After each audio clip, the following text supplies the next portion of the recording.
I overslept today, but hi there, guys. Hey, Asian wing sauce. Hey, Spencer.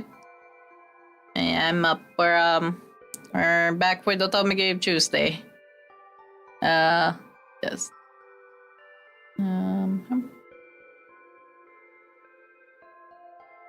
Yeah. For today though, I plan to at least get to halfway the route. I'm not sure if I can finish the whole thing today, but we'll see. I gotta do some other stuff off stream. Yeah.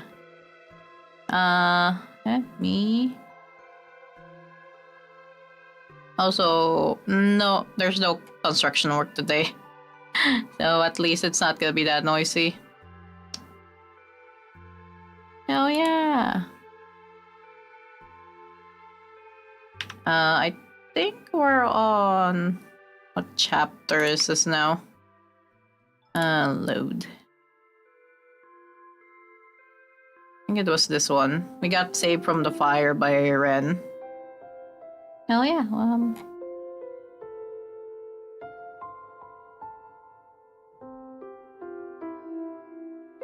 Oh, I think this is day 6. Could be wrong.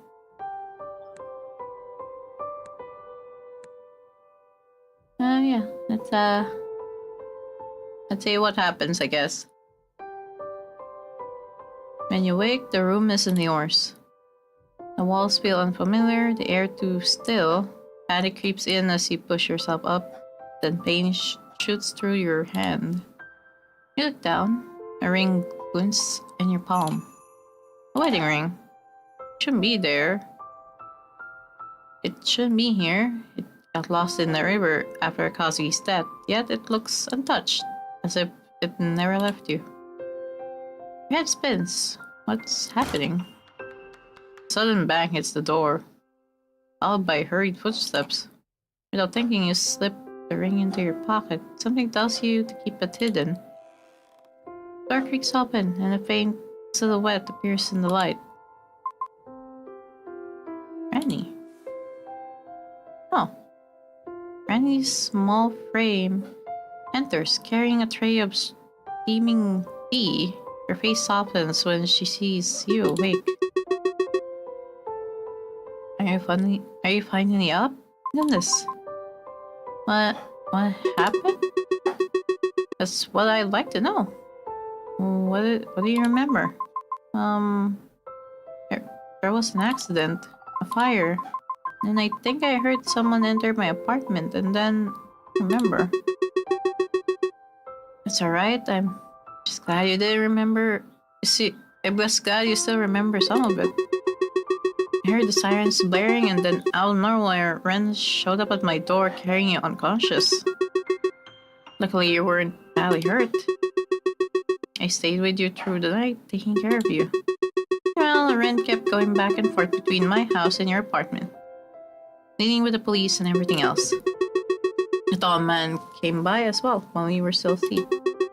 He helped sort things out with the police. He handed me a message for you as well.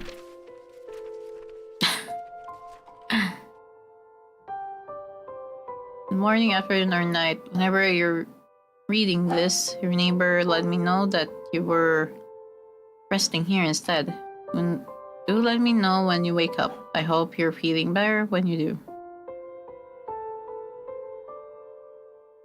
Yes, Raymond says feel better soon. Was that Ryota? Or make a mental note to thank him later. And what about Ren? Is he alright? Where is he? It's better if you hear it from Ren himself. Easier said than done. That brings you to the question, where is Ren? That's another issue you might have to tackle yourself after the fire. He's been skittish, avoidant. Tried talking to him about what happened, but he's been avoiding me too. He just says he has important things to take care of.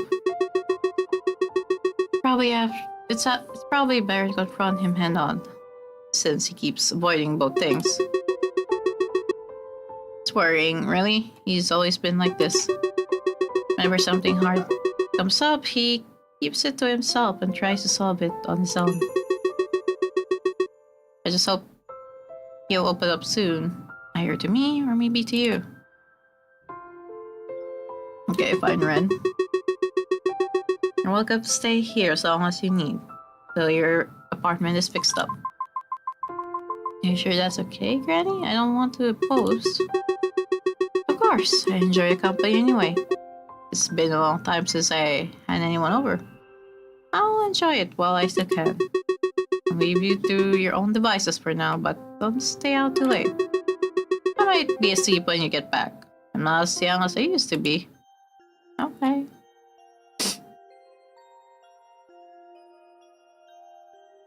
What do we have here? A shelf, left futon, right futon, cabinet, bathroom. But we have to find Ren, so we're going out. Right as you leave the house, you see a familiar silhouette approach you. Ah, there he is. Wait, are you feeling alright to be moving around? Yeah, it was Ryota then. Yeah, I brought some things for you. Medicine, bandages, and a few other essentials. Oh, you didn't have to. Be quite scared. I'd be even more anxious if I didn't at least bring something to help. Also came by early, but you were still unconscious. I didn't want to disturb you, but... Yeah, so I handled some of the work for you. As much as I could, at least. So try not to worry too much about it. Though if you do receive any angry email from our boss, I really tried my best. Yeah. Anyways, I hope you're feeling alright, and you're up to it later. I'll be at the cafe with Kyoko. She's been definitely worried about you too. If you'd like to drop by, we'll be there. Ryota gives you a small nod, then falls quiet for a moment, as if gathering his thoughts before speaking again. And I want to say I'm sorry. Sorry for not being there when you needed someone. Wish I could have been. But I'm glad someone else was there for you. God, you made it out. Finally gives a small, reassuring nod. And then I won't take up any more of your time. Take care of yourself, alright? I'll see you soon. Just as Ryota disappears from sight, your phone buzzes. Perfectly timed as if one on cue. And there's the cop.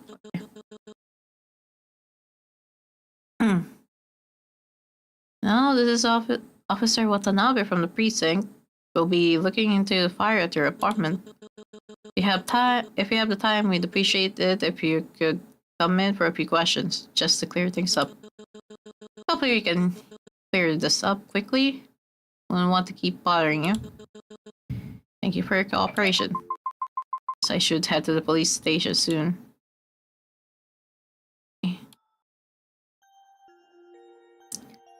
Let's see. I don't think I'm seeing him anywhere, right?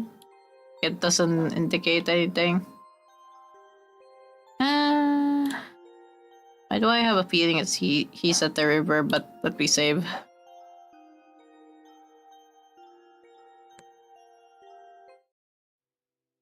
As you walk along the riverside, your hand slips into your pocket, brushing against a familiar weight of metal. When you pull it out, the world seems to hush. The ring. Stare at it in silence.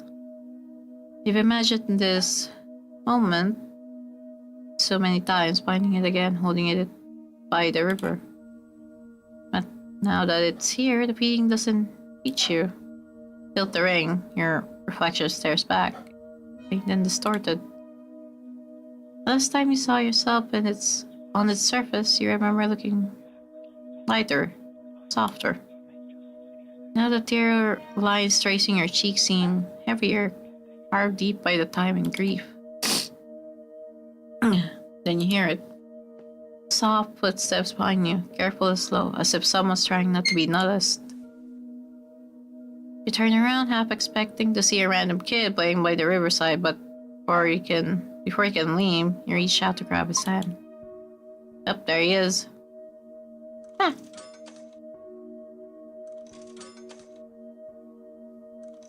There. You managed to grab his hand just in time, stopping him before he can get away. His body tenses at your touch, surprise flickering across his face, but he doesn't pull away.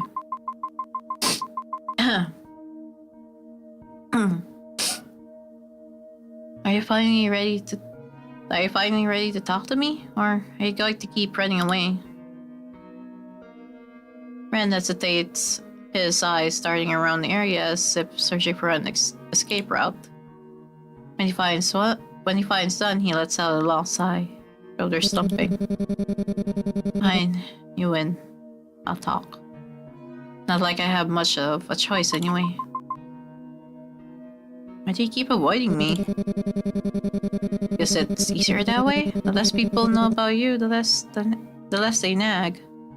The less they ask questions you don't want to answer. Is it a crime to wish for a quiet life? It's not a crime, but sometimes doing the right thing means stepping out of that quiet life for both our sakes. And why does it always feel like I'm the one who has to throw away my peace of mind just to make everyone else feel better? Oh, okay.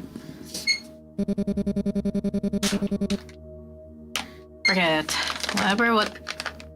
Whatever. What do you want from me this time? I already did you a favor by letting you stay with Granny. Can we just get this over with? You know what? I don't want to bring up the fire thing. So let's ask what he's feeling. It's obvious. Don't ask him about the fire. He'll get angry after that.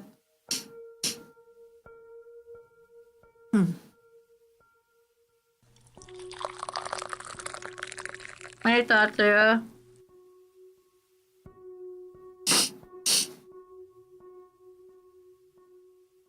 how you doing? Good evening. Yeah, good evening to you. Ah.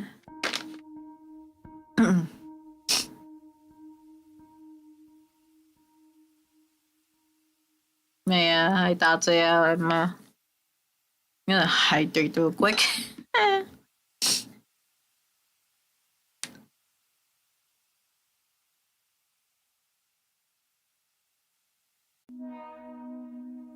Alright, let's get this over with. But first, I want to know how you're feeling. Is there even a point to that? Me, there is. You said it yourself. You feel like you're always the one who has to throw away your peace of mind. Just everyone else feel better. I don't think that's fair to you. I just want to understand what's going on with you. I'm well, just arrived and settling in my hotel. How are you? Doing fine. I'm doing fine. I overslept today, but at least I got sleep. Ren glances away, jaw tightening slightly. He lets out a quiet breath torn between annoyance and reluctant honesty. I really don't know when to quit, do you? If you already know I'm conformable, then why don't you just leave me alone? Why do you keep pushing? He exhales sharply, running a hand through his hair as if searching for words that refuse to come.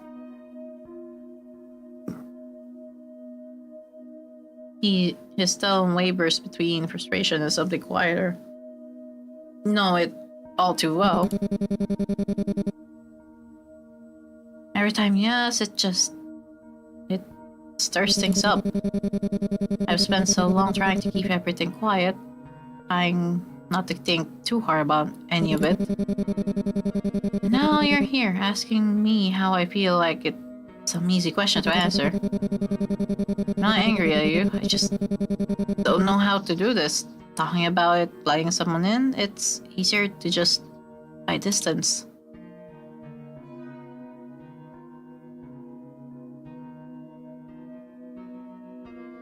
No, I don't think telling him to just calm down will work. So it's okay to be angry. It's okay to feel that way. You know, it's hard to break out of old habits, especially when keeping things in has always felt safer. But taking the first step, that's what matters most. Take a small breath, watching his expression carefully. I'm not asking you to suddenly open up or force yourself to change overnight. You can take it slow if what you need. But you have to be willing to try too. Otherwise, we'll keep running in circles. Ren doesn't respond it right away. His eyes flicker toward you, both uncertain and guarded. There's a quiet struggle in the way he grips his sleeve, as if trying to convince himself that lowering his walls won't make everything collapse. I'll try, he promises, but try. Eventually, the air turns quiet. You can tell he's been thinking about what you said, letting your words sink in bit by bit. When he finally speaks, his voice is slow, hesitant. Also, my food is on the way. It's pathetic, isn't it? That I need this much cuddling just to function. I think it's fine. Some people will need more. Yeah, not pathetic to want some support. Also, hi, Andre. Also, my food is there. Let me go get my food. I'll be right back. I'll be right back. Let me BRB.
I am back. Back with food. Ah.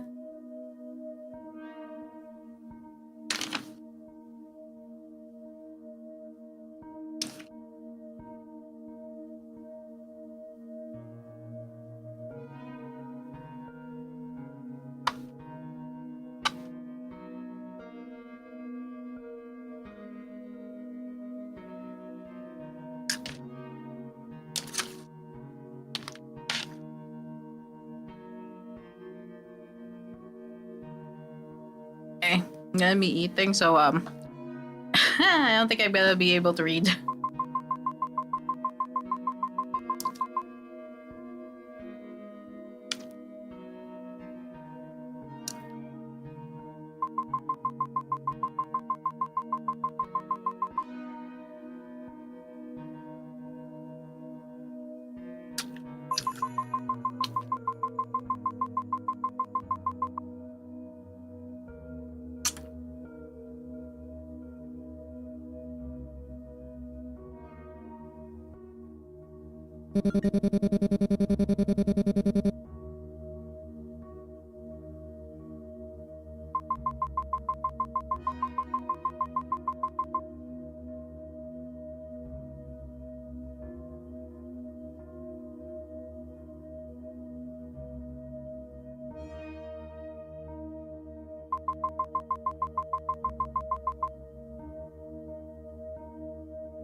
Okay, big game.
Oh.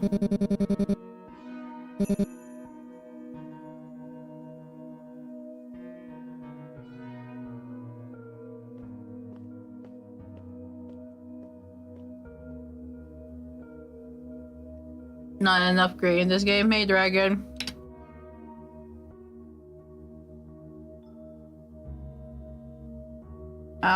A certain mysterious virtuoso hi there on the YouTube chat. Yeah, hey. You're free today. Implore you to visit my office for a quick consultation. Looking for keep speaking with you. Okay. Haruki. Okay. Nice number. Okay. It's a save.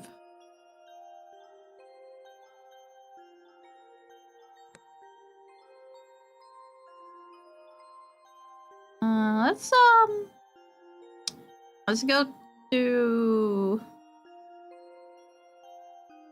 I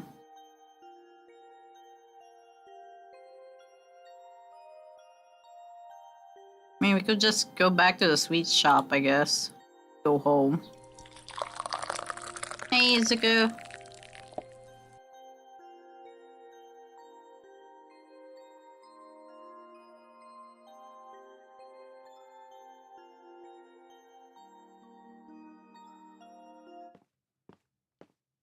Head back to Granny's house, noticing how late it's getting. Quiet of the street is immediately shattered inside the home. Ricky's voices cut through the air before he even stepped front door. Huh?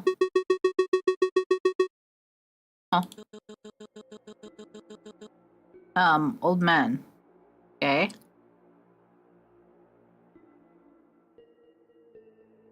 Oh. Oh.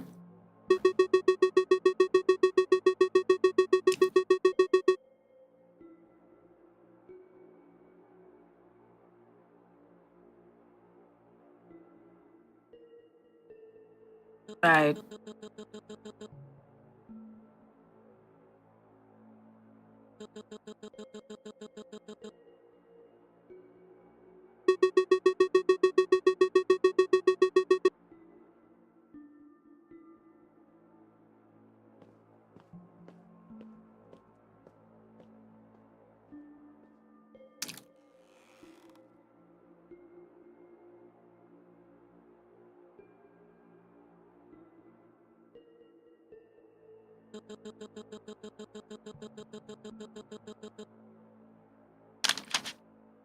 Oh god. Um.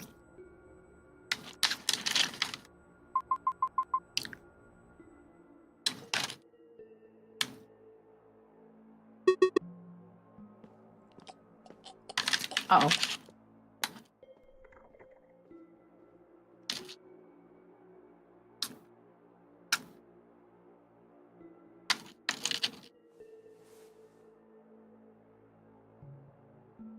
Oh. Oh.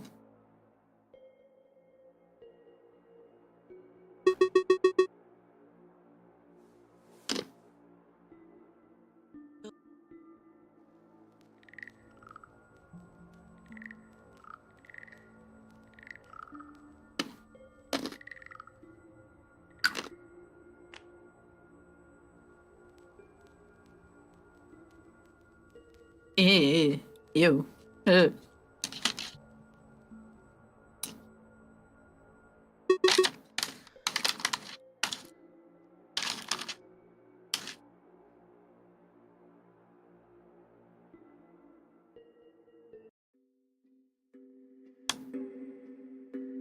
Uh-oh.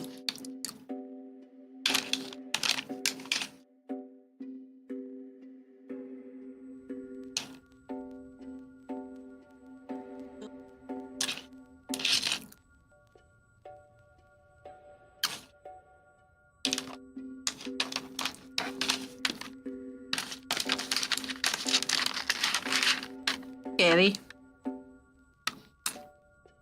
Mm-hmm.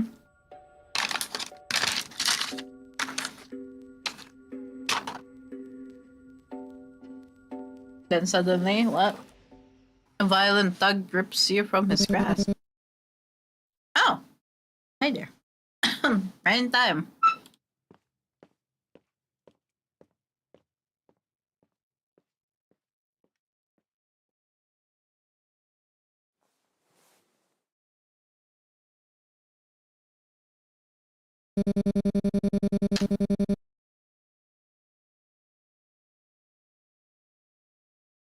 When did they release you? Aww.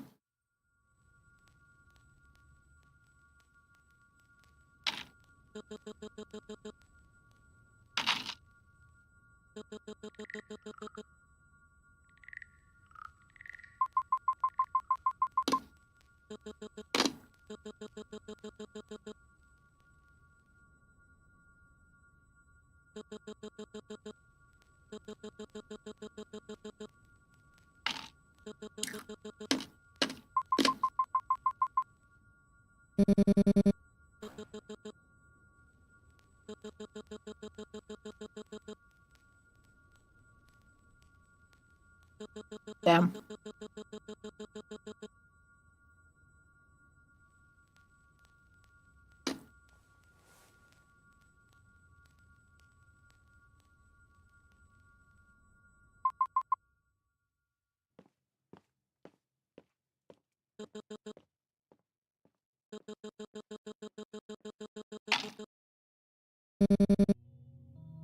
Uh-oh.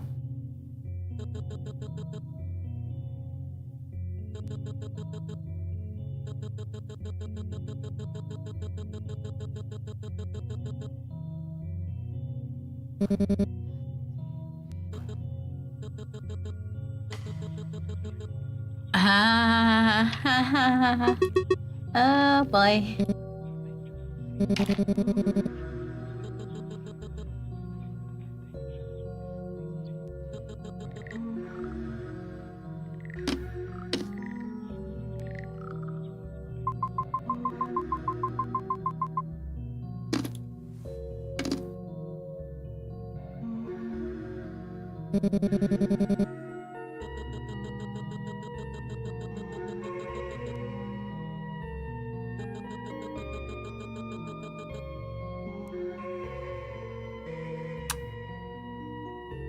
I would throw hands with this old man.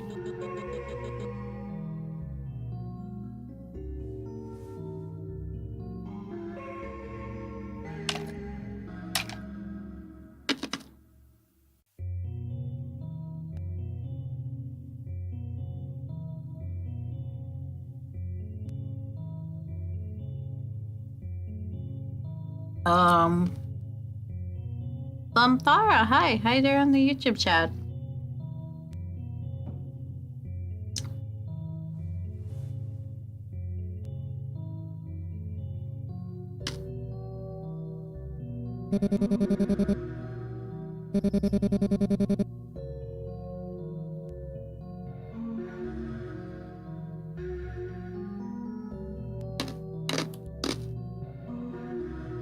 What are you playing? This Lover's Enigma. It's a visual novel. It's an otome game. Yeah. Yes, it's in black and white. It's part of it. It's part of the game.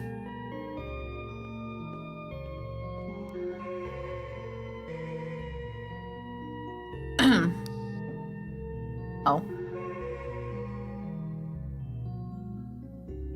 Whoa. Oh, Rennie just left the old man.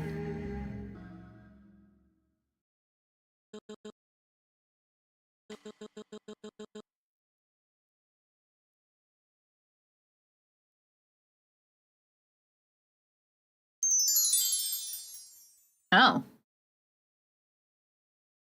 Vtuber lover, hi. Thank you for the follow. Hi there.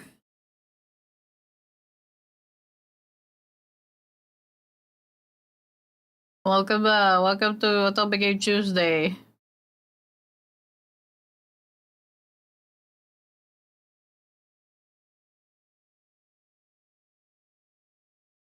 Where I try to read. Where I try to read while my throat is dying, I guess. But hi, thank you for the follow.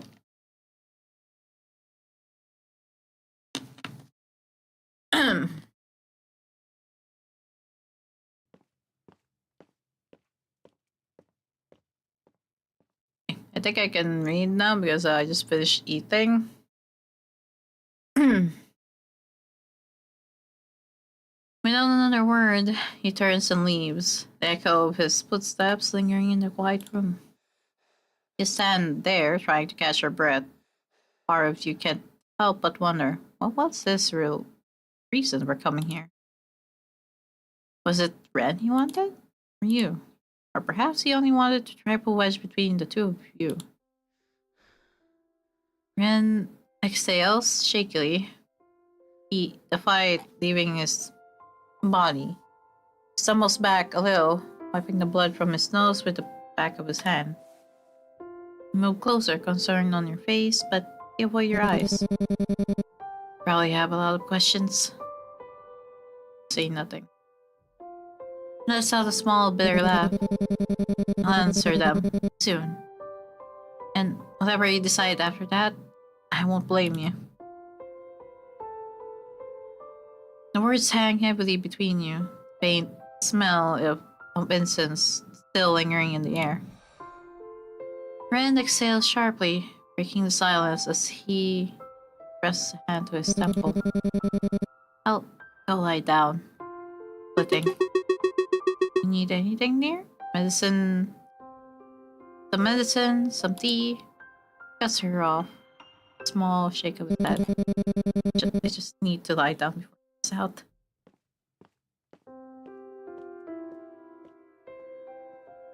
Without waiting for a response, he turns and walks off.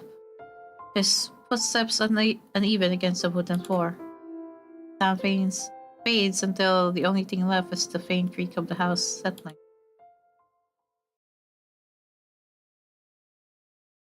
Now I'm here. Oh, hi! Hi there.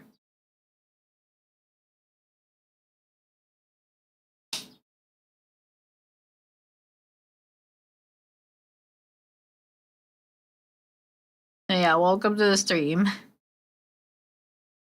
It isn't until Granny calls your name softly that you snap out of it, realizing you've been holding your breath the entire time. She steps closer, hand resting briefly on your shoulder. What for? For Hara-san, all those lies he spouted. You frown, recalling the old man's words and actions. He's been struggling for years now. Now there's a daily redeem. Hey. He got a lot worse when he joined that organization for some reason. He could convince himself that Ren committed some ungodly sin. There's a crab wave.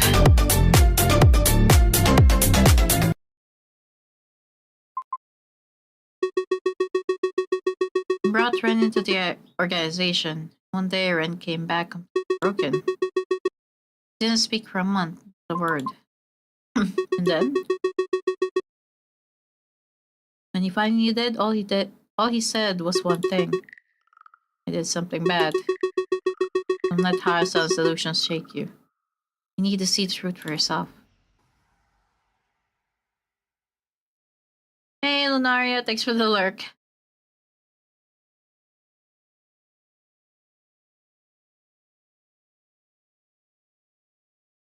Suddenly, Granny stumbles, her body faltering for a brief moment. Uh-oh. Catch her just in time, steadying her in your arms.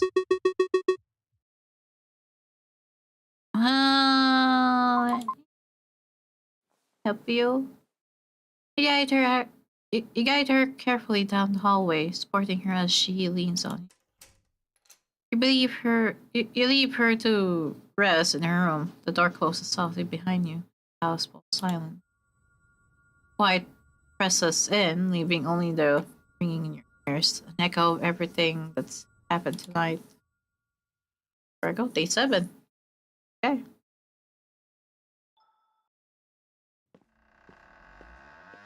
You enter the room quietly. Ren's already lying on the bed, to the right. His arm for his eyes. His breathing is uneven, shallow and strained. Feel a knot in your stomach. You urge to wake him and demand the truth, clawing on you. Oh, Hey, Lunaria. As you watch him sleep, the words die on your lips. You'll have to wait until morning. Hey, hi.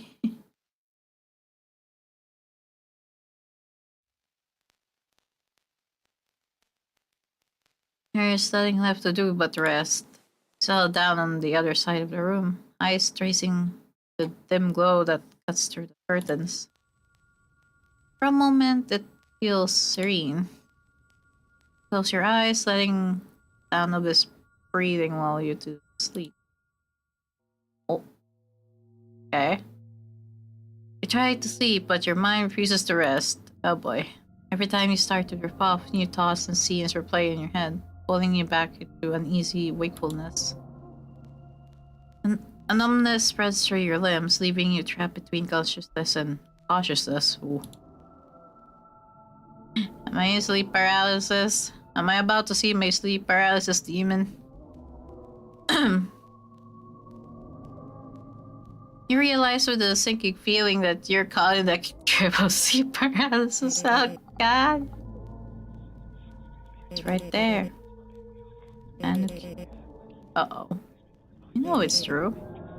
You can end it. You struggle, but no words come out. The figure edges towards you. You think you already know who it is. You again? Oh boy. Ah, what am I about to see this time? The words resound in your head as you try to speak, but no words come out. Now you finally figured out who did it. You've solved it. You finally avenged me. Oh, hi. Um, stranger danger. A shadowy figure lunges, its hands stretching toward you with a natural predatory precision. Suddenly, you're hovering over Ren. Your hands move on its own. Outstretched fingers shake towards his throat, bending and twisting in an almost robotic motion. No, what am I doing? Your hands close around his neck, and as he continues to sleep, unaware. Pain expression on his face, though the pain expression on his face still mirrors the horror of the scene unfolding. Buddy, wake up. Buddy. Oh. He's having his own nightmares right now.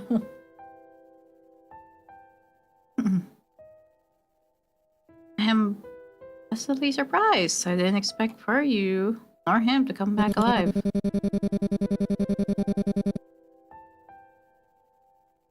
What was supposed to happen? He suddenly lunged at me.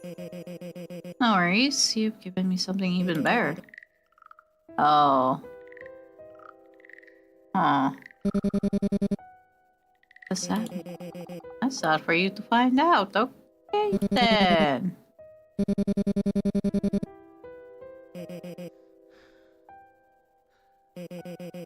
Unfortunately, it was his fault that the subject managed to break free. He will suffer the consequences of his actions. Oh boy. Are you willing to take this place? Oh, Galleon! Oh, so foolish. Much like someone else I know. Aww.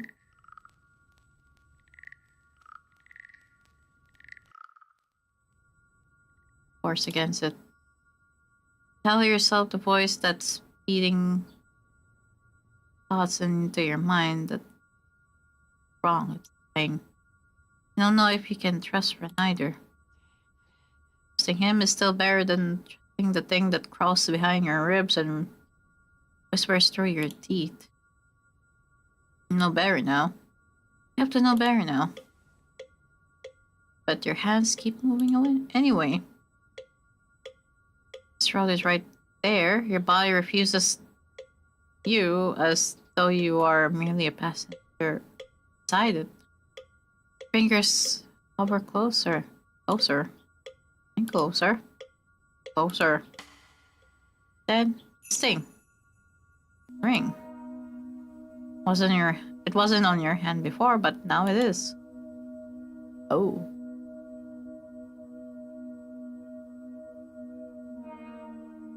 A small, unassuming diamond digging into your skin.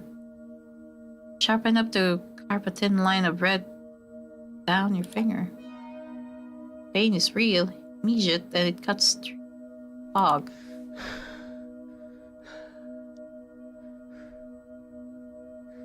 As you lift your gaze to the window, you catch a silhouette staring back, and for a moment you brace yourself to see someone else.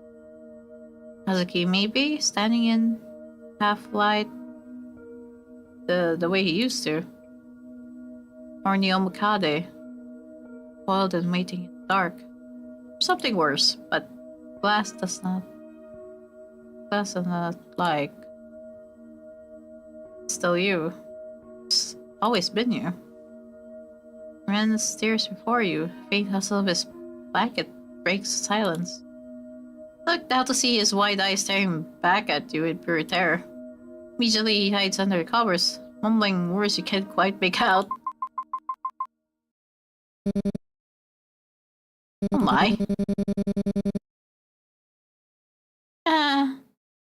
Also his shirt.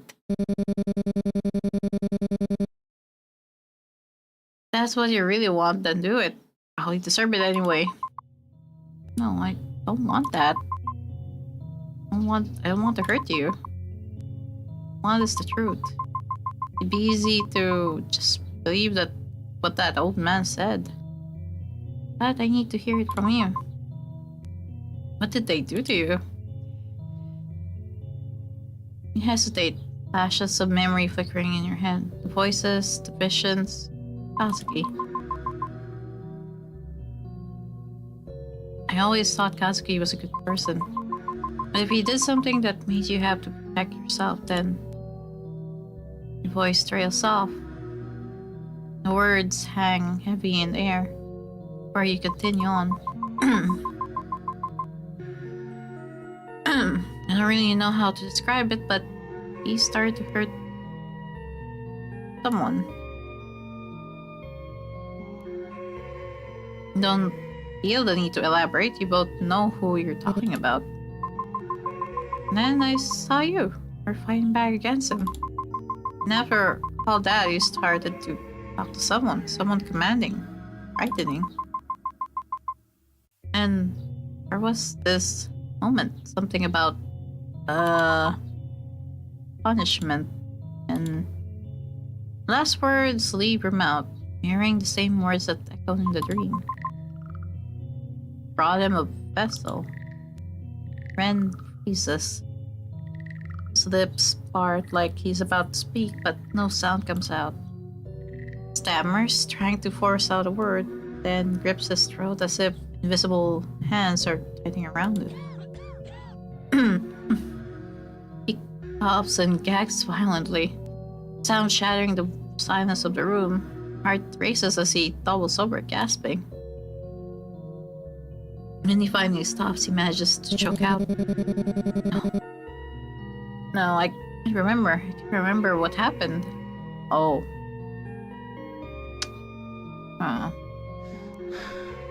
Starts to panic, being uneven as his eyes start around her own. Shout instinctively and brushing against it. He flinches at first, started by the contact, but slowly the tremor in his hand begins to fade. You feel his fingers shift. Hesitant at first, then around yours. His touch is cold yet pinky hooks around yours. Quite plea for something to hold on to. I don't remember anything after the punishment. But I do remember being hurt and hurting him. Kazuki. Before he can say anything else, the coughing comes back. Harsher, violent, as if something inside him is clawing its way out. Aw, they like a cult did something to him, didn't they?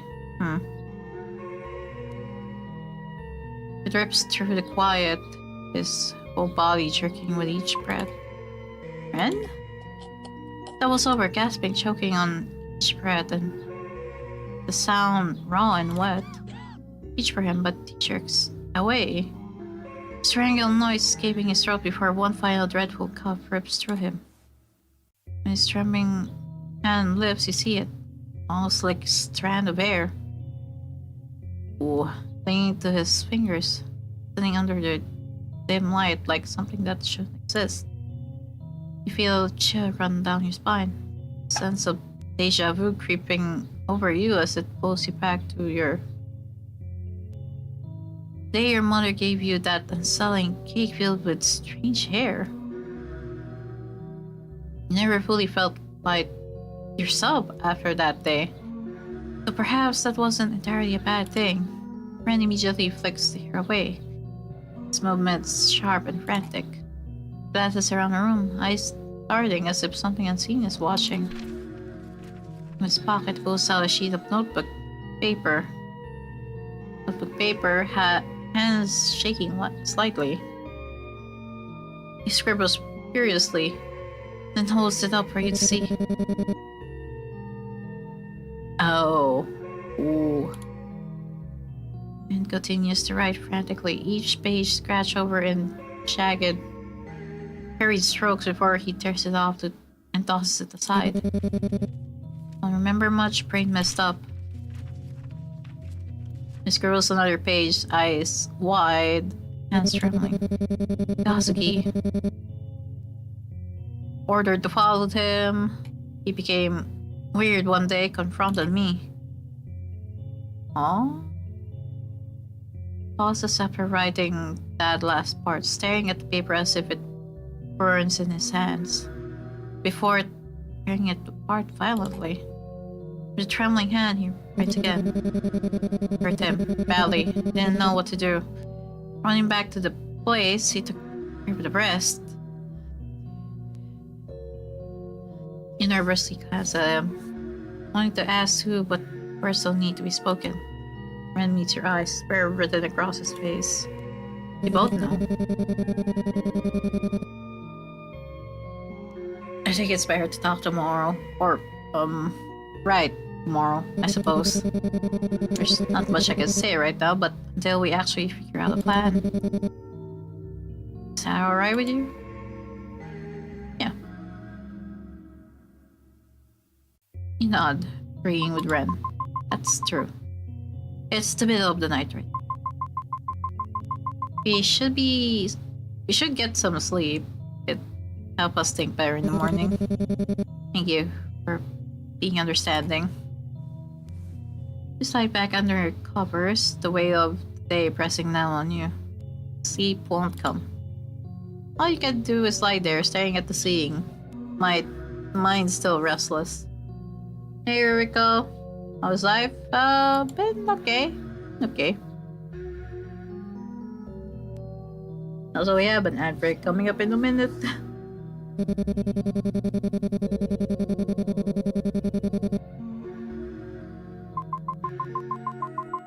You know how you feel? We'll get through this together. Ren exhales softly. Small relief sound. I'll sleep better now. I hope you do the same. The room falls silent again, but this time it's different. It's quieter, softer, as if the storm of the day has eased just enough for a fragile sense of pause.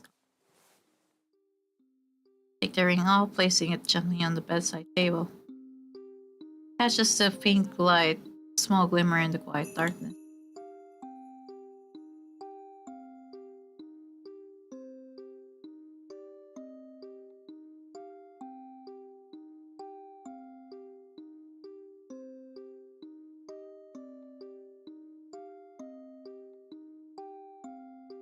As you lie down, your gaze lingers on it, familiar feeling swelling within you. You seen this site before many months ago. For a moment, it feels like he's still here. Natsuki. Close your eyes. That faint ache of nostalgia tightening in your chest as sleep slowly pulls you under. We have an ad break. So before I continue, I'm gonna take a break so that I can get water. I'll be right back.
Okay, I'm back. Got something to drink.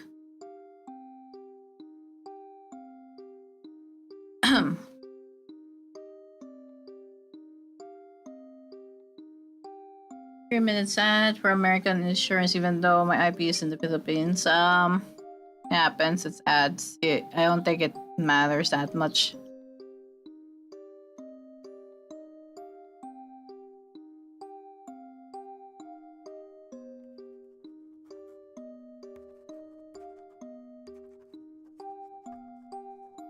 Oh, you put the wings on right now. You guys won't be able to read the text.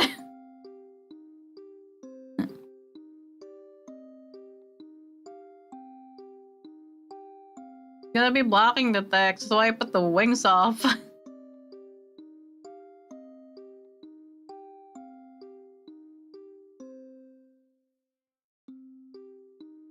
Let me check that on this.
Hey, Cody. Hey, Asian wing sauce. But yeah, I usually turn off the wings just so it's not blocking the game. I can let it be on for a few minutes.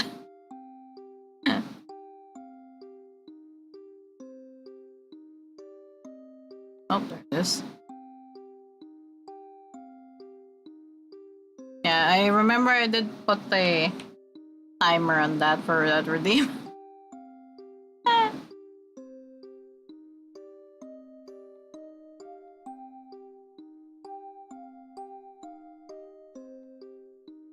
Kazuki's in the living room, quietly writing in his journal like always. Right. Apparently this guy's a journalist. Stop scratching up his pen, fills of silence. And new phone, I was really happy about it because it's nice, but then I realized there's no hole to put in my headphones in. Most phones these days needs wireless. So yeah.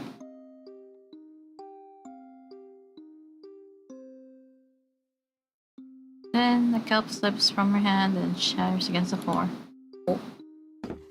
Natsuki shoots up, his chair scraping harshly against the wood. Oh. Freeze. His voice is sharper than I've ever heard it. After a moment, he exhales and rubs the back of his neck. Sorry, he just startled me, that's all.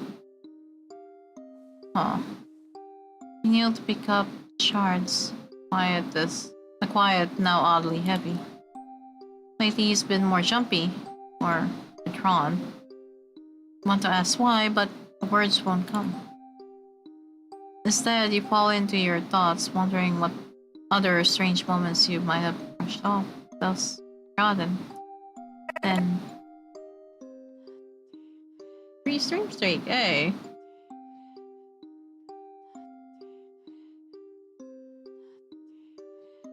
You look up. His eyes are distant, dark.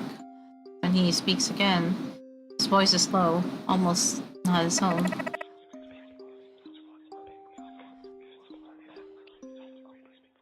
Huh? Look for the body. Oh. You wake up with a sharp gasp, your hands flying to your neck. Your fingers tremble as they trace over your skin, searching for marks that aren't there. The neck is bare, untouched, just as you remember it. But then your gaze falls to your hand. The ring you left on the bedside table now glistens plainly on your finger. Oh. You stare at the ring for a moment longer. And an easy chill crawling up your spine. Feels alive somehow, like it still carries part of its previous owner within it.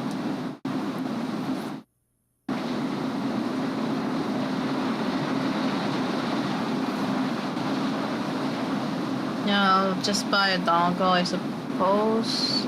Anyway, how are you doing? And how's everyone's night or day? Been okay, been chill. It's been rainy here though, so it's more colder, than usual. So I'll take that.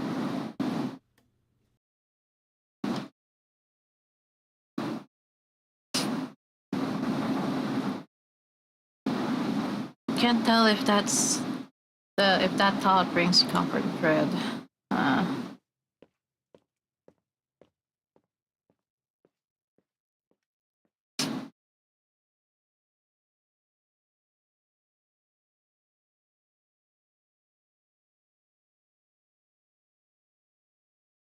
Shaking it off, you step out of the room. Ren is already at the dining table waiting for you, his expression unreadable.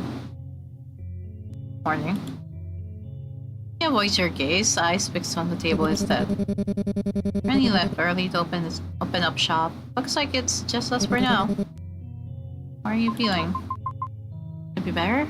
It's quiet.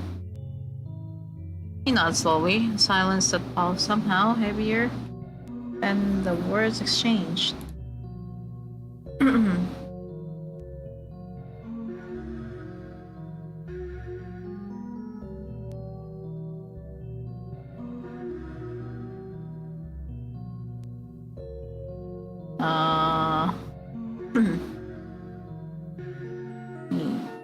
me save.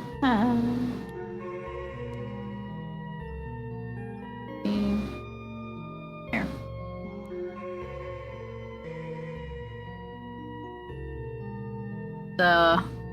Ask about the plan. I don't think asking about his bed hair would help.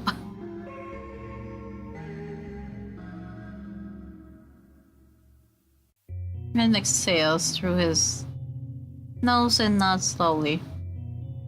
His eyes fixed on the table. Been thinking about everything. My master, the fire, that night. He's always been eccentric, devoted. Yeah, but eccentric. Kind of person who clings too tightly to what he believes in. He wasn't like this.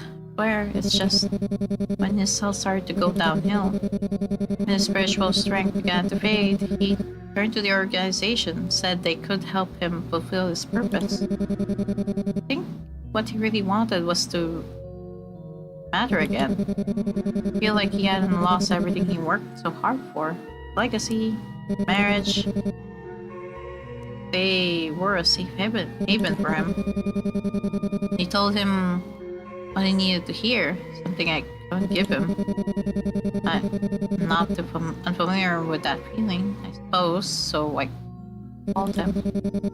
Organization was him, what his words were to me. Kind of anchor, I guess. Something to hold on to when everything else starts slipping away. Then things start getting weird. They made him do things, strange rituals, and eventually made him follow a certain someone.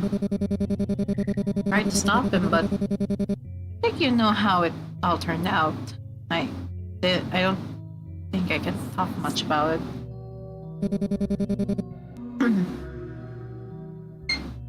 He's always listening, somehow. But I had to be there for my master. I have to be there for him.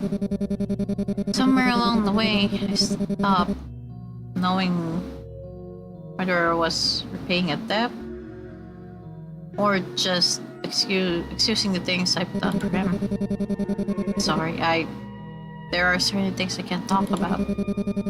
And you don't deserve to be dragged into our mess. No, not any more than you already have been. I just don't know what to do anymore. Hi, Mikey.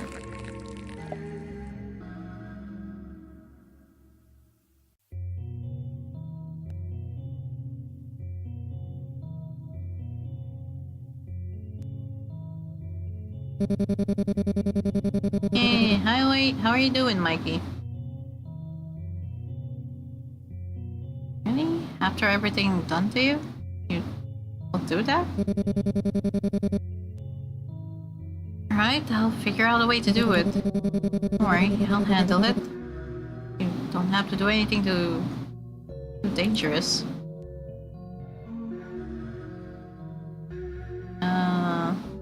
Not alone in this.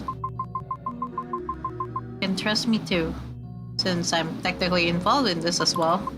Doing fine, how about you? Doing fine. Chillin'. We're chilling and playing game.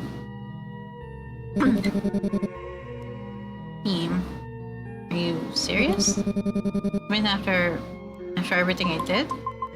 Oh, I mean, yeah, I want to know the truth too. Don't get me wrong, but I don't really believe people are just beyond redemption forever.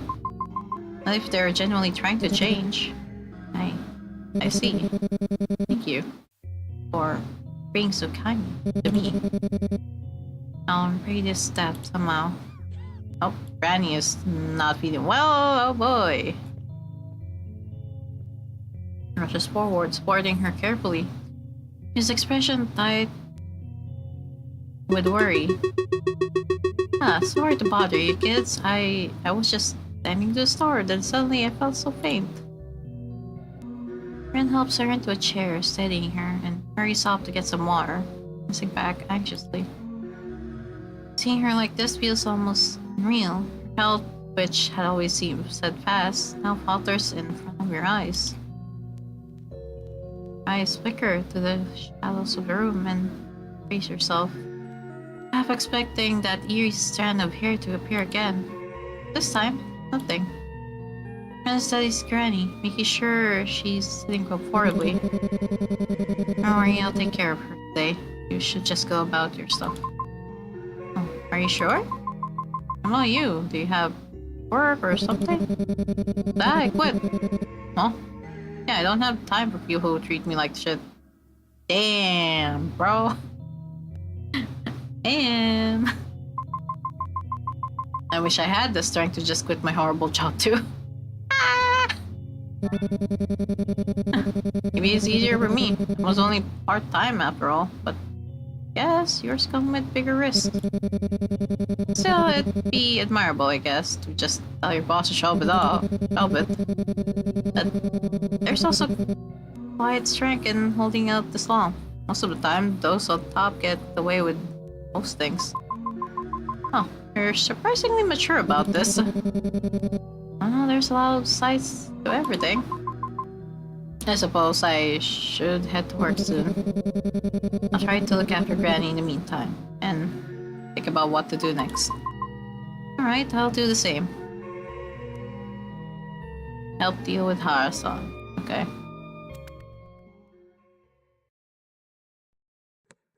Let's try saving. In case.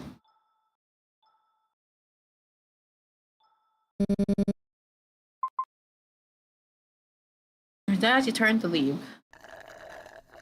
Oh, thanks for the hydrate.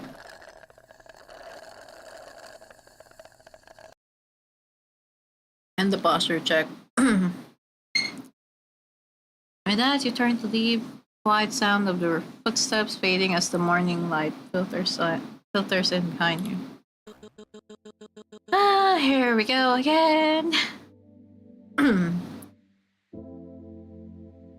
That's a third mistake today. Are you even paying attention, or do you plan on costing us more customers? In the corner of the room, hush whispers between your co-workers. Is she getting to an accident here today? Oh, the boss sure is harsh. Yeah, but she explained to me. I'm okay. I heard Nishiyama-san try to explain to the boss about the accident, but he doesn't care as long as her limbs are intact. Okay, like something he would say.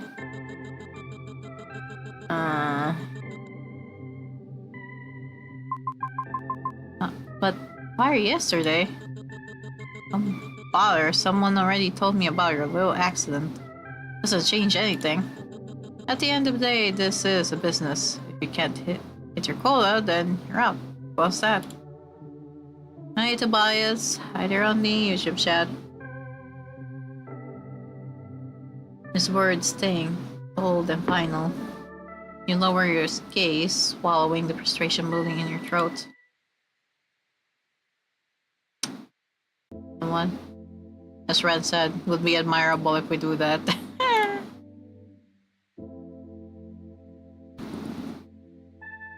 You look up at your boss, your chest tight with something that's been clawing to get out. Without thinking, you throw the stack of papers in your hands onto the floor. The sound startles the room into silence. Before he can even speak, the words come out clear and sharp. I quit. Or I will if you keep treating me like this. Blinks, taken aback, mouth opening but no sound coming out. You can't treat your employees like this. You take a step forward, steady. Steady now. Ren's words echoing in your head. It's about time you told your boss to shove it. Let's go!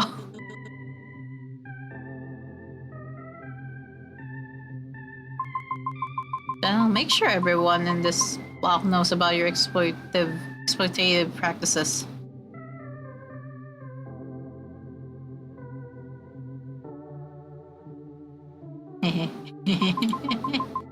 Do it. You're just a trust fund kid, using your parents' money to put on this failing black company of yours. Then going back to your parents to beg for another loan so you can spend it on losing another 18 rounds of pachinko and then splurging on cabaret clubs hostesses. Damn!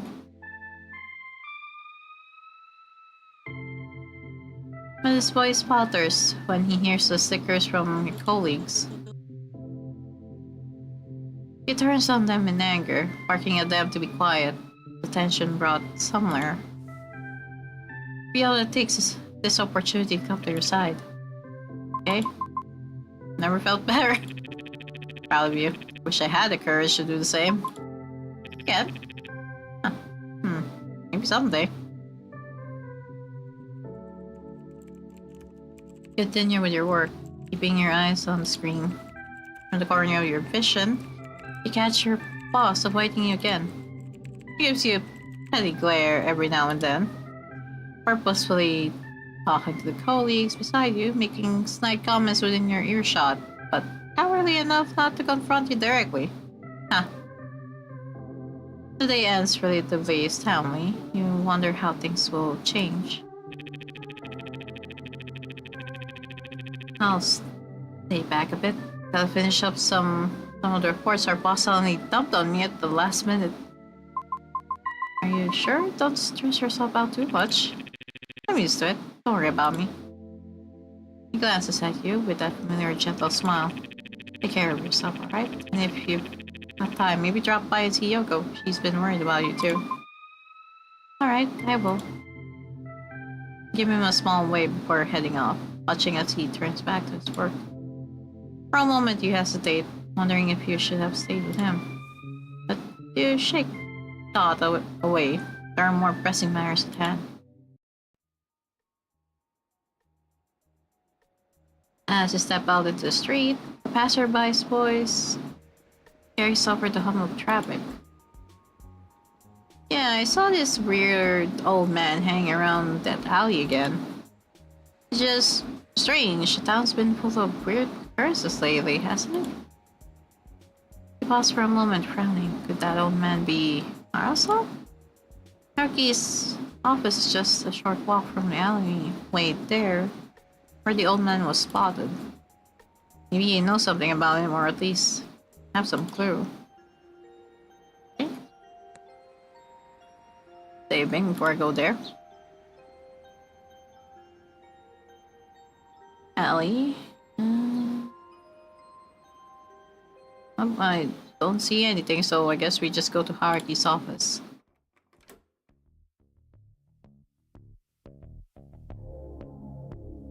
Oh wait, maybe I shouldn't have?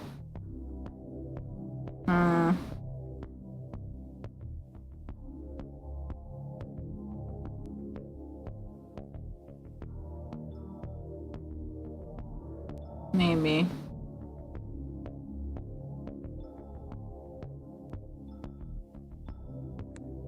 I mean, I think we have time to actually just talk to Haruki.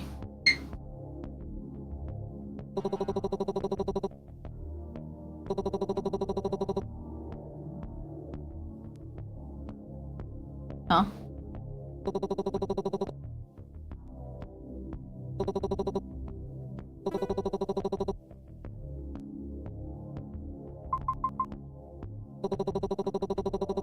Someone was causing a bit of ruckus outside. Probably Mr. Tubbs. So the premium salmon I got it was actually or bought. How did he even find out he's a cat? Oh, a cat just find palette because of me, I suppose. We're not talking about the cat.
Okay, weird. Okay, I'm gonna load back. And then, let me just go to the sweet shop, I guess. Where was the sweet shop? There we go. Let's just go to Ren. As you turn the corner, a familiar voice practically explodes beside you. I still bump into him. Even if I try not to go there, okay then. It's not like we live in a small town. We're running into each other is inevitable. Pure coincidence. Yes, definitely a coincidence. Ah, sorry, I didn't think I'd scare you that much. I was just around the corner. You look a little stressed. Though, thought I'd check in on you a bit. Take a deep breath, try to calm your racing heart. He tilts his head, his grin softening just a little. Oh, you got that look. Something on your mind? He hesitated for a moment, wondering if you should ask him about what's been bothering you. He says you might be mulling over something personal. Something spiritual related. Luckily for you, that's where I come in. Okay, there's the emoji again.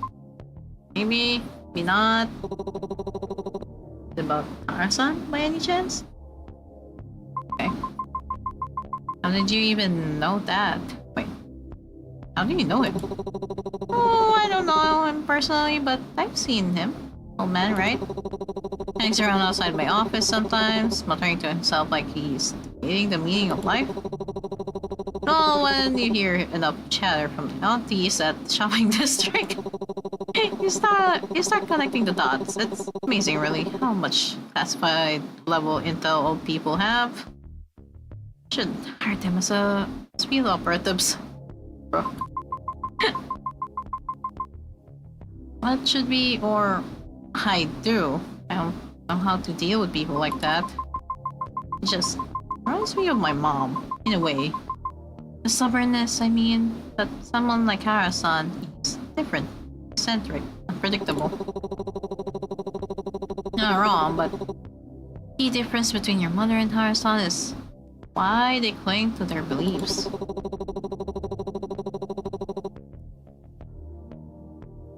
And brought the wings back. Yeah, there's a timer on it when someone redeems it, so it disappears for after several, probably a minute or two, I think. I don't remember how long I set it to disappear after.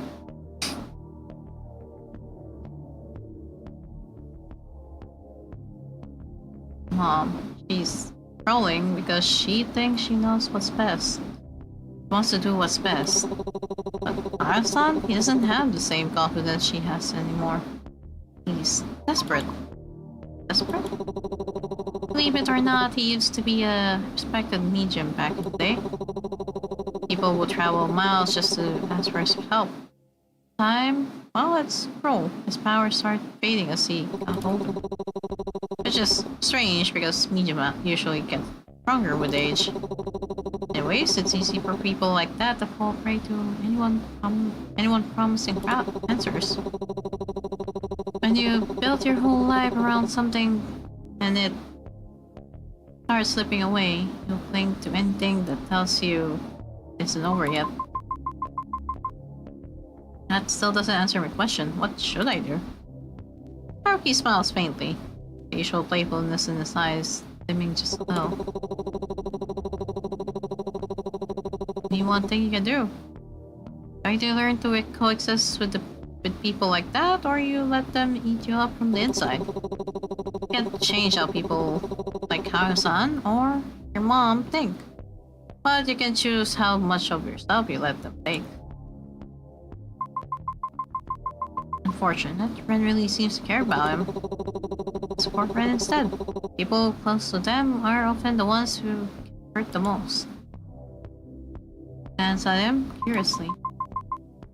How do you always know what to say? Oh, you know, I'm omniscient. Okay. I've got a sixth sense or divine enlightenment. Take your pick. Okay. I suppose I can answer a few more questions. You seem to have a few more on your mind.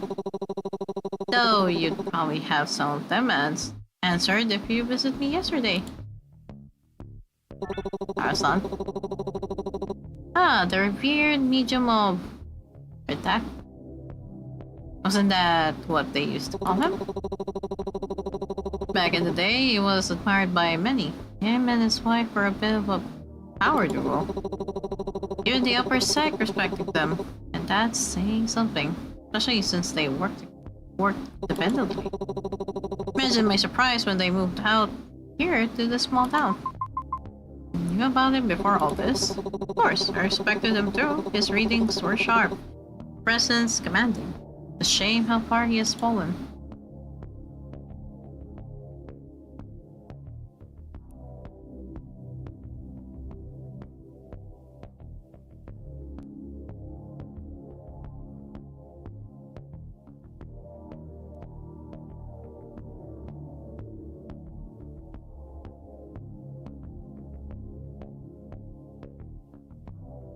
There's a brief silence before he adds, more quietly.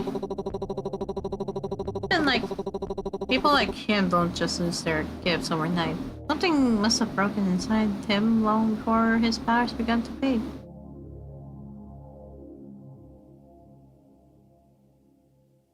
Let me check on something real quick.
Had to answer some stuff, don't mind me.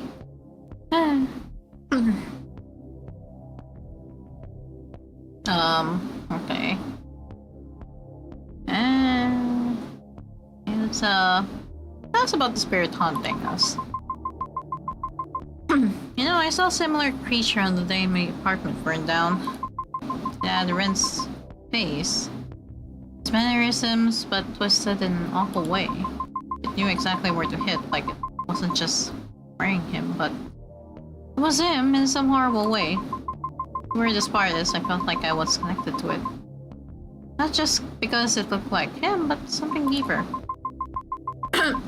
Like it was reaching into a place I can't remember, but my body still recognizes.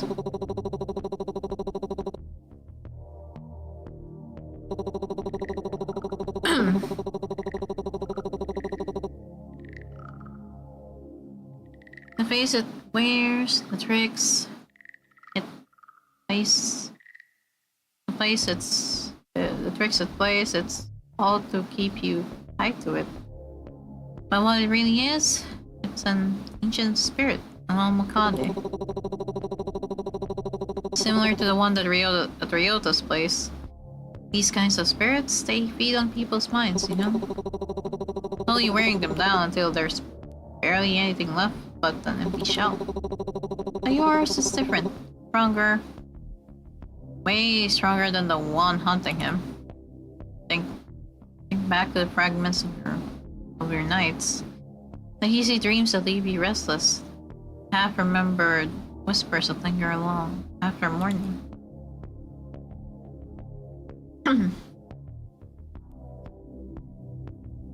How that thing seems to pulse with energy whenever your chest tightens, whenever you feel your grip on reality faltering. So the weaker I feel, the stronger it gets. Precisely, it's patient. It thrives on imbalance, not making you question what's real until you hand yourself over to it without realizing. Not Wyatt used Katsuki? His words, his habits, all of it, just to break me down? Spirits can be crueler than people imagine. That doesn't cleanse the heart. Evils of humanity don't end when life does. Stop it? Of course. That's what I'm here for.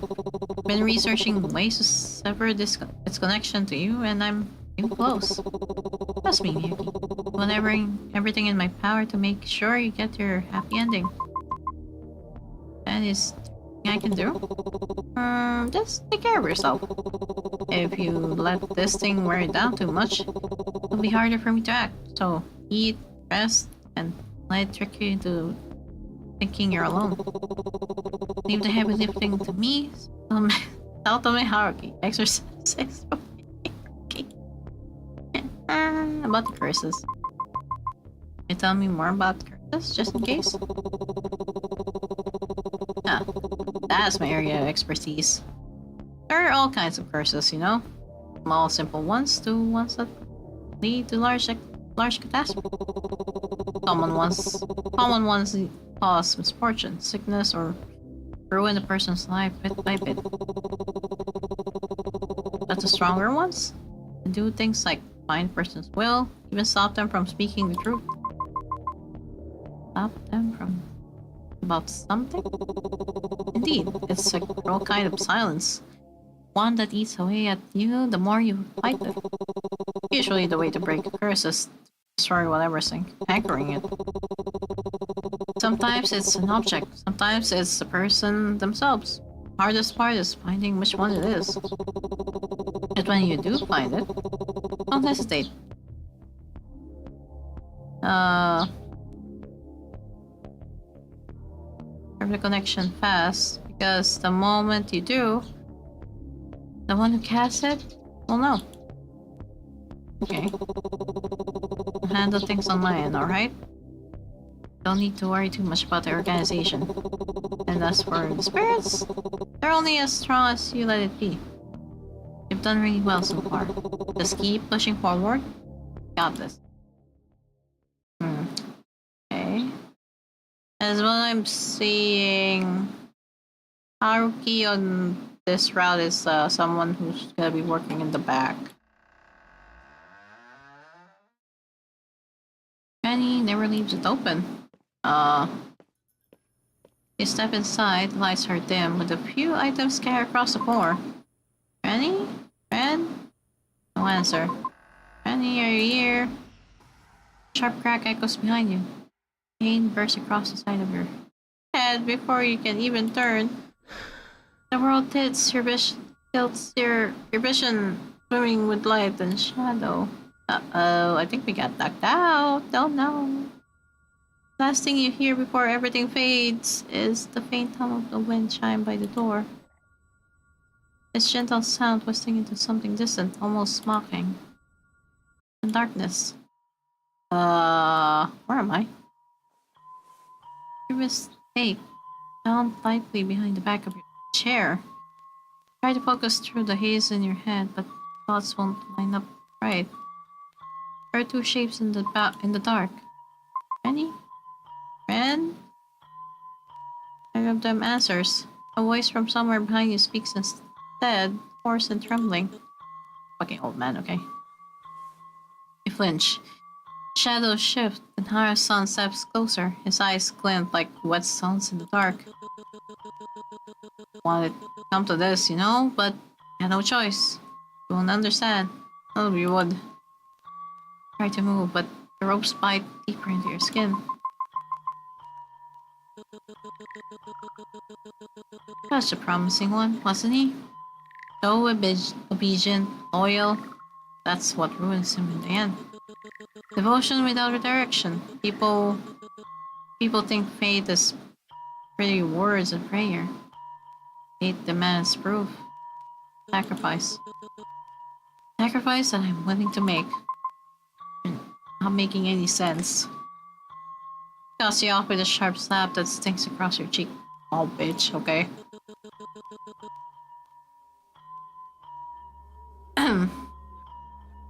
Think I don't know what I'm doing? Lost everything. Strength, faith, life. I had a chance to get everything back, but that stupid boy had to ruin everything. I'm dying, wait. A minute.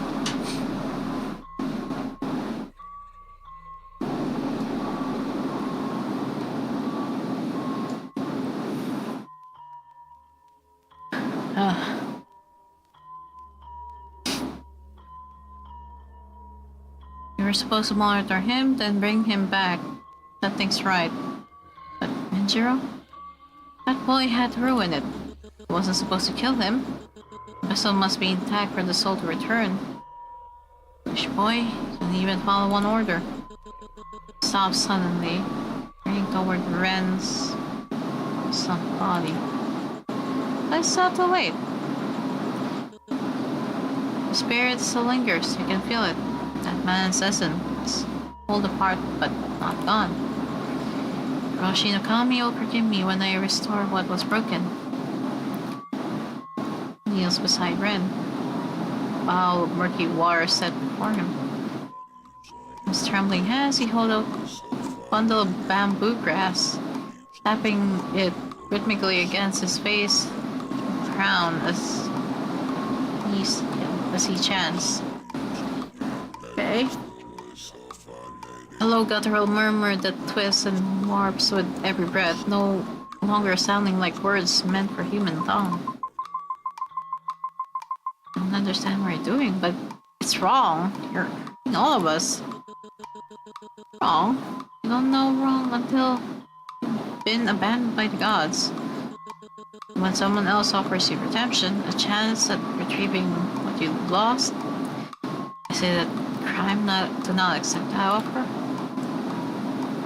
Let the ropes again, panic rising. Hara-san, teachings say conversion must be willing. This isn't fate. This is... oh. But take me when it's done. When the world opens its eyes again, I see him. Just like before, the one you lost. Looks at you, then eyes wide and glassy. A man lost somewhere between devotion and madness. You should be grateful. Be the witness to this rebirth. I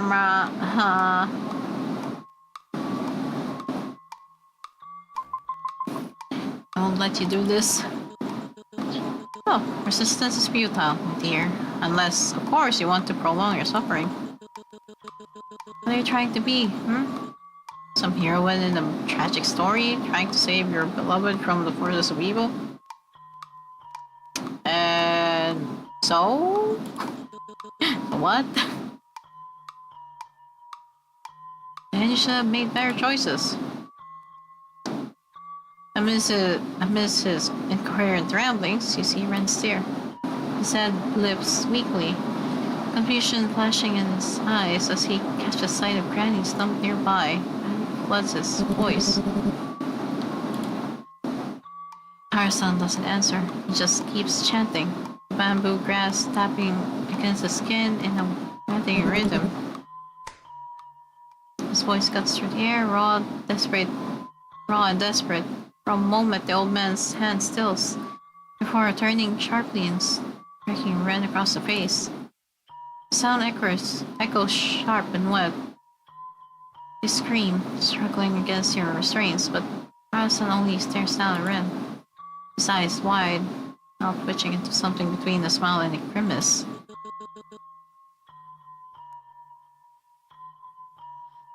Now, mutters to himself, shaking head as though scolding an unseen presence. Then with a heavy exhale, he sets his hand, props Ren upright, ranging him almost reverently before the bowl of water. Ren doesn't fight anymore. His breathing is ragged, shoulders slumped, eyes hollow, as Harasan begins the ritual again.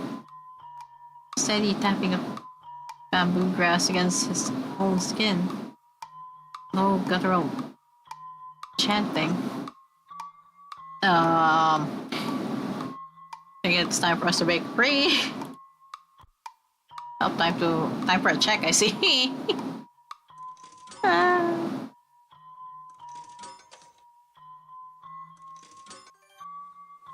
You struggle against the rope, sticking into your wrist, coarse fibers burning against your skin. Somehow, you miraculously manage to loosen them just enough to slip free. Grasp for air, adrenaline pushing you to move, run. But the moment you try to stand, your knees buckle beneath you. There's no strength in your legs. Just a numb, hollow sensation creeping up from your toes.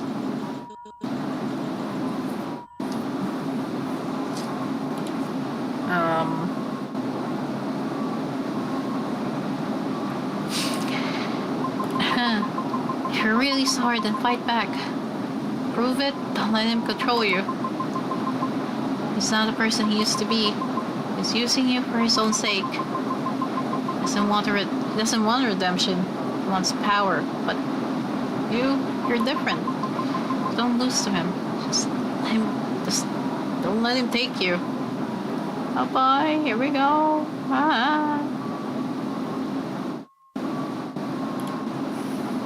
Ren tries to focus on your words, straining against the haze of paralysis in Harasan's ritual.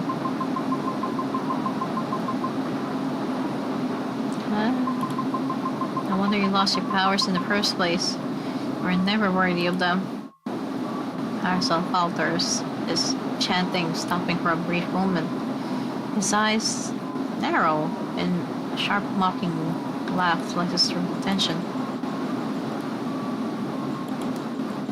Think you're so special just because he favors you. If it were up to me, I would have taught you your place long ago.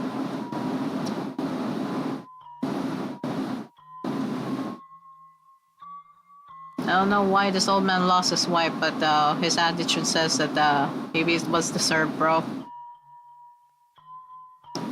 His words are venomous, deliberately aimed to provoke, and you can feel the air thicken with this contempt. Just as you see him lash out at you, Harasan's control over Ren falters. Ren's fingers twitch, his body is straining, and you realize his ritual might be failing. Yeah, tell him he's a failure. Nothing but a washed-up failure of a medium. I may know nothing about spirits, but even I can tell you're way past your expiration date. Damn, okay. Harasan's eyes snap toward you, his chanting faltering. His voice cracks with fury, his focus broken. You see Ren's fingers twitch. It's like straining against the paralysis. A flicker of determination crosses his eyes. Slowly, almost painfully, he shifts, trying to push himself upright. Don't let him control you. Keep moving. Ren grits his teeth, a small stubborn nod affirming that he's listening. The ritual seems unstable. Harasan's chants waver, his aura flickering like a dying flame. Oh. Juan's tense body going limp. Harasan's chanting abruptly stops, leaving the room in an eerie, suffocating silence. Ren's slumped body slowly turns towards you. Every moment may be unnatural.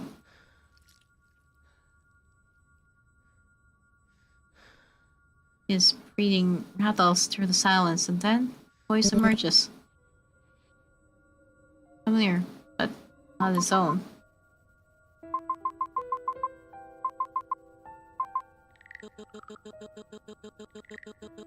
Organization will welcome you back. Fail. I'm back. All of this, it's proof of my worth. Oh my god. And unless friends just oh.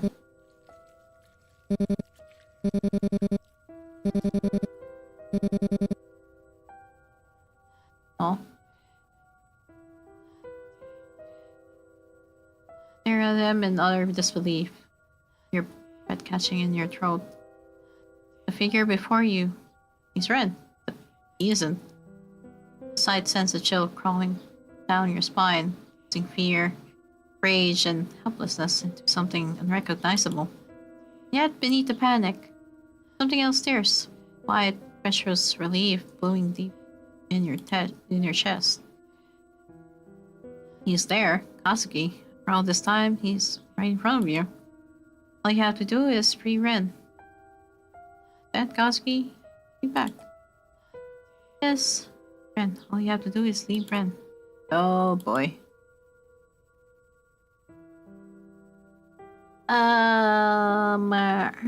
Yeah, this is just running away, I think.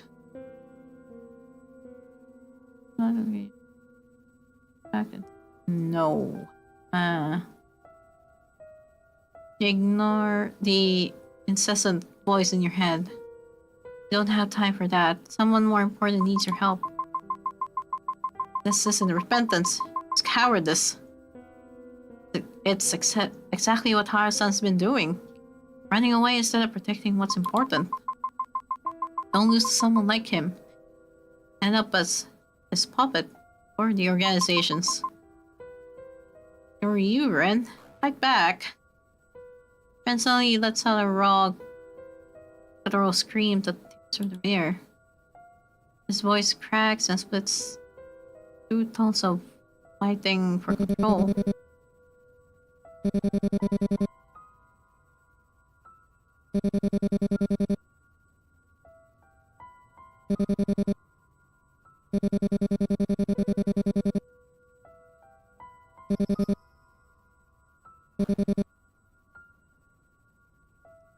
His body convulses, trembling violently before he lets out one last shout that echoes through the room.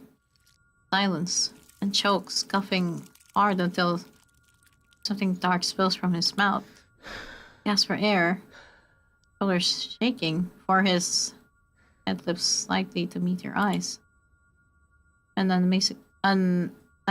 unmistakable gaze, one that takes you back to the alleyway when you first met him. Eyes, wide and almost fearful, lock onto yours, echoing that same raw, hesitant intensity. For a moment, he just stares, blinking as if more words that won't come. Exhale, your voice breaking. Have a good fight. I'm glad you're back, Ren. Your interaction with Ren seems to have alerted Hara-san. That jerks toward you, eyes widen and hinged. Moves toward you with slow, deliberate steps and his hand outstretched.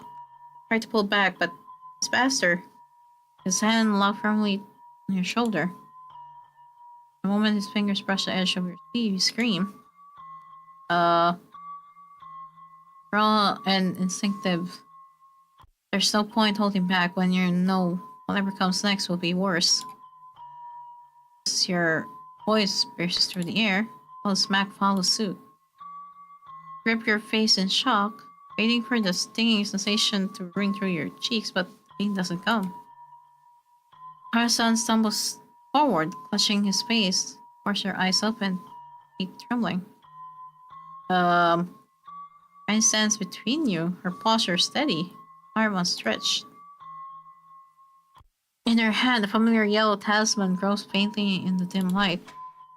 Keep her edges fluttering from the burst of energy that just struck him. Oh, Granny?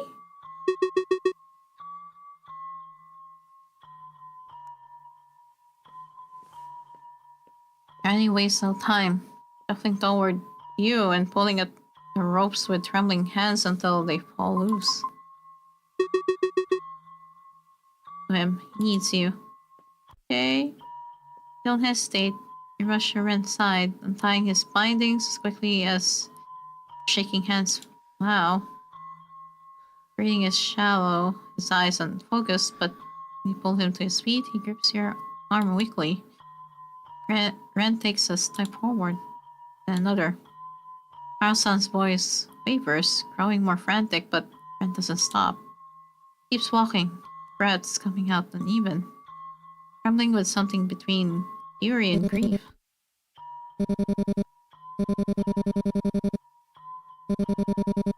Gave me a purpose, save me, but somewhere along the lines we both lost ourselves. Didn't blame you for it either.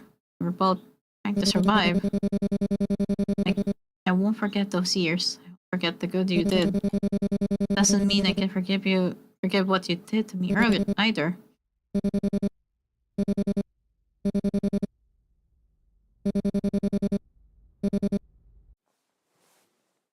Raises his hand suddenly, flinch, expecting him to strike Harasan.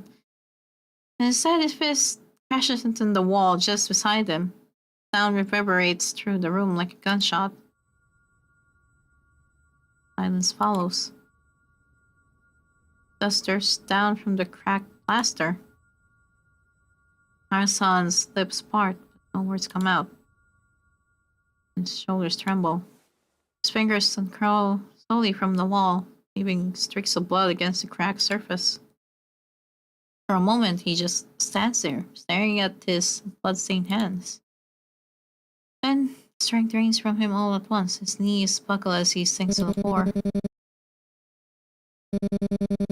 Thought if I listened, if I obeyed, maybe it would make me whole again. It just hurts. It hurts. Oh, we have another ad break in a bit. Ah! His voice breaks, the last word dissolving into a sob.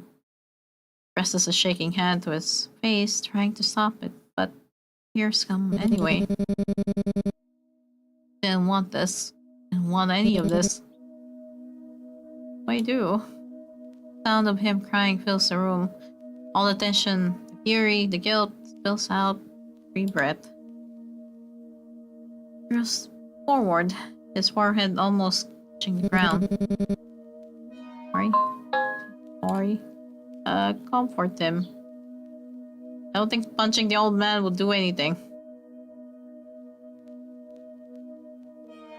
You freeze. Mid-step, the anger is still burning in your chest. Harasan's words echo, but they start to fade beneath the sound of Ren's quiet, ragged breathing. You turn not to Harasan, but to Ren. He's trembling, face streaked with tears, eyes distant and unfocused. The anger in you wavers, softening into something heavier. We have an ad break. That might be the last ad break we'll see for today, though, because after I read this part, maybe we'll probably end stream. I need to do stuff, but yeah, I'll be right back. Let's let the ad break play for a bit.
Okay, we're back.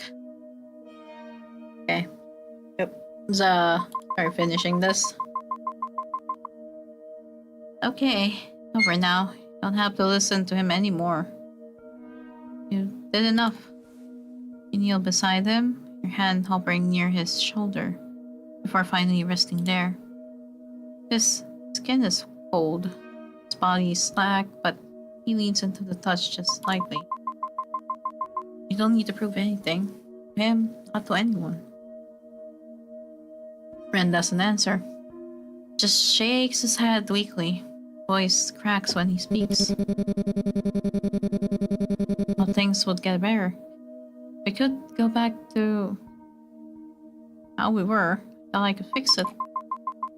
Did your part, but Arasan, he did nothing to but exploit your kindness. Can't fix what he doesn't think is broken. For a moment, there's nothing but silence, heavy but no longer suffocating. Then a firm voice breaks through the air. Enough for tonight. Turn to see her, watching quietly. Her expression readable, but tone resolute. Renjiro, you've done more than enough for one lifetime. Both have. She walks closer, placing a gentle hand on Ren's shoulder, then on hers. Oh, take him to bed. Handle what's left here. You hesitate, but my responsibility too. Were you his wife? He nods slowly, helping Ren to his feet. He leans against you, exhausted. His tears tap against your sleeve. Together, you walk out, leaving Hara-san in silence behind you. You both head back to the room in silence. Floorboards creak beneath your steps, faint hum of the night, air filling the gaps between you. And you finally sit each on your own bed. Quiet lingers. Neither of you says anything. You open your mouth, trying to think of anything to break the stillness. But Ren beats you to it. You for everything. I just what I thought was right. I'm glad that what felt right to you was choosing me. Don't say things like so suddenly. It's embarrassing. I mean, when Hara-san brought him back, I thought you'd choose otherwise. Really thought for a second that letting him take over was the right thing to do. That you believed in me, trusted me, wanted me to stay. Of course I did. You're someone important to me. Ren lets out a small laugh, kind that almost sounds like a sigh of relief. You too. More than you can imagine. For once in my life, I'm actually glad to be alive. I mean, I'm just glad that I didn't die in some lame-ass death. Can you believe getting killed by someone who's already dead? Major L. Okay. It's getting late. We should head, right? Yeah. Heading to bed now. Turns off the light before you can respond, curling into his blanket. Good night. Okay. No, thank you. Again. You lie back on your own bed, eyes tracing the faint cracks in the ceiling. You don't hear another peep from him, except the words from before repeat in your mind. I'm actually glad to be alive. You smile faintly to yourself. Huh, me too. Day it. Yep, that's the next day. Oh. We're saving there. I know it's a short stream, but yeah, that's it for today. Yeah, I gotta do some stuff, so that's it for today. I gotta handle some things off stream. So yeah, for now, I think yeah. We'll end the route next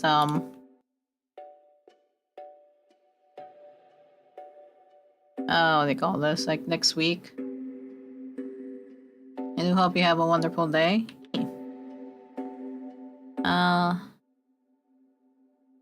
Yes.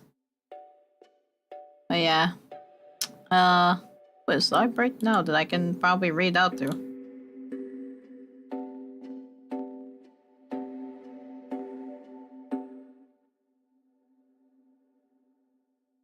know what? Let's read out to Lex. Been a bit since I read it out to Lex. Yeah, well, I have a stream tomorrow for nighttime. With Flo and John. We'll be playing PSO2 tomorrow. There's a maintenance, yes, but it's until 4 p.m. so we have time. There's time by nighttime that we can play. But yeah, I'll see you guys tomorrow for PSO2.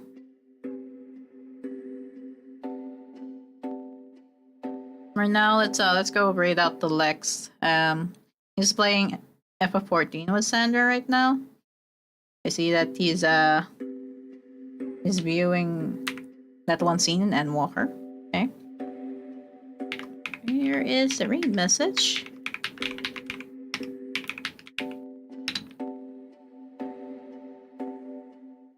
And yeah, I'll see you guys tomorrow. Thanks for hanging out, and yeah, sorry it's a short stream and we can't finish it today, but we'll finish this next week. Yeah, bye guys.